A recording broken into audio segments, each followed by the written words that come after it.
Cast your eyes upon this beautiful black box. This is the IBM Aptiva 2178 of June 2000 vintage. I picked it up in January 2021 on TradeMe for $40 plus postage. I already own this same model of Aptiva, but when this one came up I had to get it since they're so rare, and for parts if things came to that. However, this machine needs a seeing to. It's a bit dirty and dusty, and there's no guarantee it's in working order.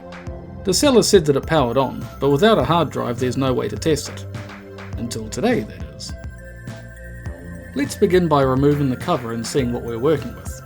One of my favourite things about the 2178 is how easy it is to get into.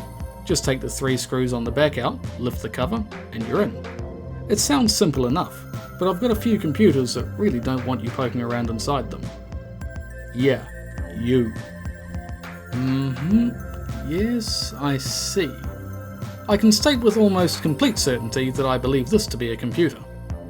In all honesty, I've no idea what's in here besides the dust, so let's find out. Out first are the hard drive brackets and some screws. We'll need to hold on to those. Then, a couple of styrofoam bits that somehow got in there during shipping. And after vacuuming out the dust and picking out a few stray bits, it's looking a little nicer inside. I'm using some tweezers here to pull out some dust from the fan. The front panel didn't seem to want to budge, and I didn't want to risk breaking the plastic, so this will have to do. The bottom of the case isn't too bad either, but I'll give it a clean anyway. This is the only part of the case that needed anything more than a dusting cloth. It also looks like one of the feet at the front has shifted slightly, but it didn't move when I wiggled it and the tower is still evenly balanced, so that's not a problem. For reference, my cleaning chemicals of choice consists of Easy Off BAM, isopropyl alcohol, and Dissolve It. I'm not sponsored, but if they don't take dirt or sticky stuff off of an old computer, then it's not coming off. Now that the computer is a bit cleaner, it's time to move the power supply out of the way so that work may commence.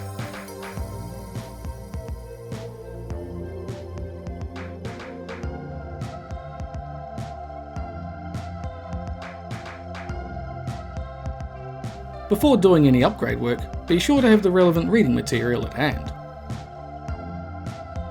Alternatively, pull out the other computer if you have one and look at that. I didn't end up filming the process for installing the hard drive because it took longer than I'd expected.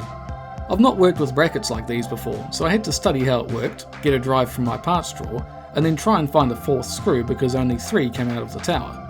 In the end I had to just go with 3 and fit it in anyway. Luckily the drive slot keeps it firmly in place. I ended up putting in an 80 gig Western Digital drive. It's way more storage than I wanted or need, but it's a spare I wasn't using, and if the computer didn't work, then it was no big loss anyway. And here's the aftershot. From a distance it doesn't look any different, but I don't have to wash my hands after handling it anymore. Well, that's a good start. As expected, the CMOS battery is dead, but that'll be an easy replacement. Now that I know the computer starts, it's time to begin the restoration process. Ooh, that was unexpected. Turns out the DVD drive is stuck, but luckily enough the CD drive seems to work fine.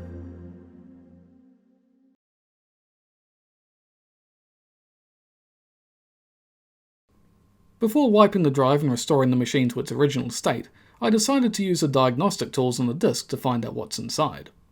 Turns out that there's a 926 MHz Pentium 3 inside, which is much faster than the other Aptiva's 733 MHz P3. There's also about 390 megs of memory and an NVIDIA video card inside. We'll have to wait to find out how beefy that is. On to the restoration process. This takes between 30 and 60 minutes to complete and functions more or less like any other system disk you'd find.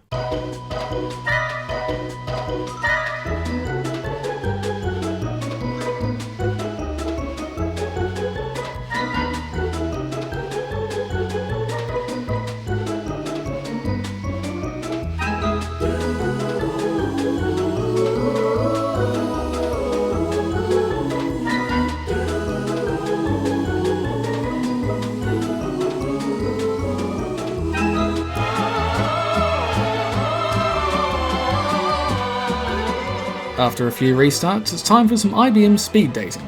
You tell them your name, they make you promise not to use Windows 98 to overthrow the government of Greenland, and then you're confronted with the full force of the internet with almost indecent haste.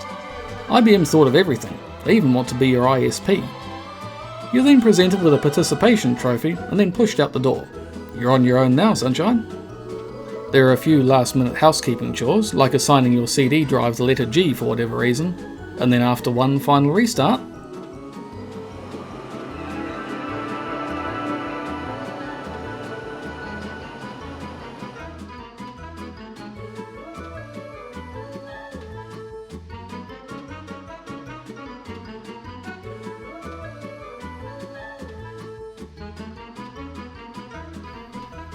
it's the year 2000. Welcome to Aptiva. Since IBM really wants to shovel more stuff onto that paltry 80 gig drive, let's do it. Admittedly, it's not as egregious as some other computers of the time, or indeed computers today. IBM doesn't install a great deal of stuff by default, and its software selections aren't massive.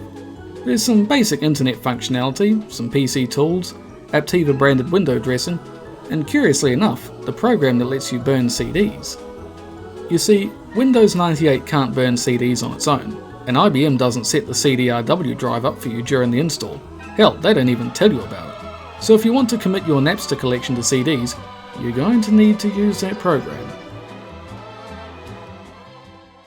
Right, it's a couple of days later and here's how it's looking. I've been trying out some software and games on here, and as expected, it's a great all-rounder. The video card inside is a 32MB number 9, and it barely breaks a sweat with any of the games I've tried so far. While the video card in here is technically inferior to my other Aptiva's GeForce MX440, the faster processor more than compensates for it.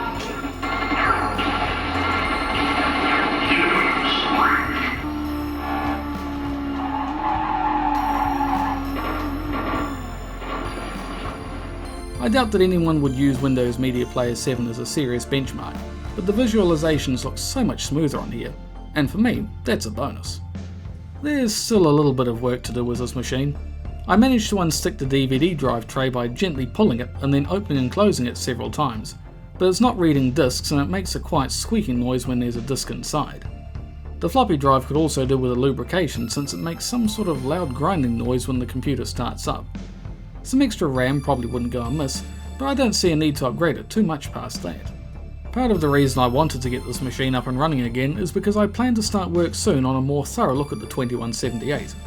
There's very little information about this model, which was one of the last produced before IBM left the home market altogether. Restoring this one not only means I have two to show off, but it also makes it easier for filming, since I won't have to keep unplugging it and moving it to my kitchen table like I would the other Aptiva. I've got some other stuff I'd like to show off in future, and I'll be using this machine to do it, so stay tuned for that. Anyway, that's this 2178 in working order again. Thanks for your time, and I'll be back soon with some more Aptiva goodies. Maybe. If you're good.